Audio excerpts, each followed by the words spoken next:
Tanpa terasa kita sudah berada pada tanggal kedua di bulan April 2020. Ingatkah saudara cerita tentang Nuh? Nuh diperintahkan Tuhan untuk membangun sebuah bahtera. Dan bahtera itu disuruh oleh Tuhan untuk dibuat karena Tuhan mau membinasakan dunia. Mengapa? Karena di mata Tuhan, kejahatan manusia begitu dahsyat. Oleh sebab kejahatan manusia yang sangat menjijikkan, Tuhan memerintahkan Nuh untuk membangun bahtera. Berkhotbah 120 tahun lamanya untuk mengajak manusia bertobat, bersedia bagi kebinasaan yang luar biasa yang akan datang. Dan tahukah saudara bahwa kebinasaan dunia ini, yaitu kedatangan Yesus yang kita nanti-nantikan, kata Yesus itu sama seperti zaman Nuh. Mari kita buka dalam buku Lukas pasalnya yang ke-17, ayatnya yang ke-26 dan 27. Lukas 17 ayat 26 dan 27. Dan sama seperti terjadi pada zaman Nuh, demikian pula lah halnya kelak pada hari-hari anak manusia. Mereka makan dan minum, mereka kawin dan dikawinkan, sampai kepada hari Nuh masuk ke dalam bahtera. Lalu datanglah air bah dan membinasakan mereka semua. Sama seperti pada zaman Nuh, kejahatan yang luar biasa. Memang yang paling ditekankan di sini adalah masalah perkawinan. Saudara dapat menyaksikan sendiri apa yang terjadi di atas dunia ini dengan kata perkawinan. Rumah tangga rusak, orang kawin-mawin, dan itulah yang terjadi di dunia saat ini. Dan bukan hanya itu, kejahatan yang luar biasa kita baca di media, kita melihat kenyataan yang ada, bahwa memang kita hidup sama seperti apa yang terjadi di zaman Nuh.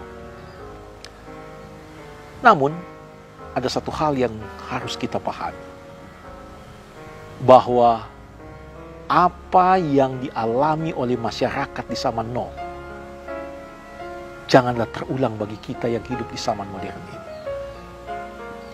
Pada saat itu dunia dibinasakan oleh air bah. Dan tidak pernah ada hujan.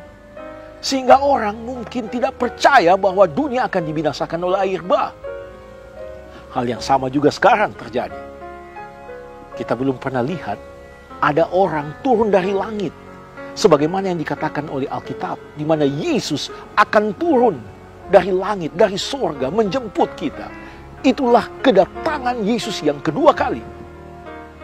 Dan saudara, firman Tuhan mengajak kita untuk bersedia.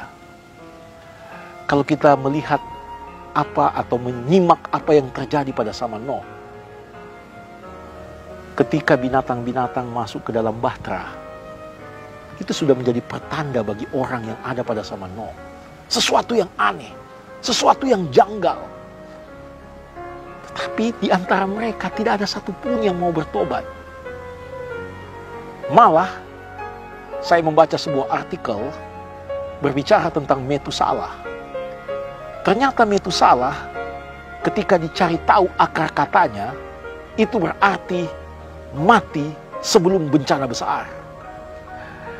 Dan memang benar, Metusalah mati sebelum air bah. Itu berarti jika Metusalah mati, maka ada air bah. Dan sebenarnya orang pada zaman itu sudah harus memahami akan hal itu. Tapi mereka tidak menghiraukan nasihat-nasihat Nuh. Saudara, wabah, bencana alam, semua itu tanda-tanda bahwa Yesus tidak lama lagi akan datang. Jangan kita mengulangi apa yang dibuat oleh orang-orang pada zaman Nuh. Telah melihat berbagai peristiwa, tetapi cuek. Saudara, Tuhan mengajak kita dengan situasi seperti ini untuk lebih berserah kepadanya. Menyerahkan diri kepada Tuhan setiap hari. Itu berarti kita bersedia bagi kedatangannya. Ini bukan waktu lagi untuk kita cuek terhadap firman Tuhan, cuek terhadap agama. Tetapi ini adalah saatnya untuk kita bersedia, yaitu menyerahkan diri sepenuhnya kepada Tuhan. Karena Tuhan tidak lama lagi akan datang. Berserahlah kepada Tuhan. Tuhan memberkati.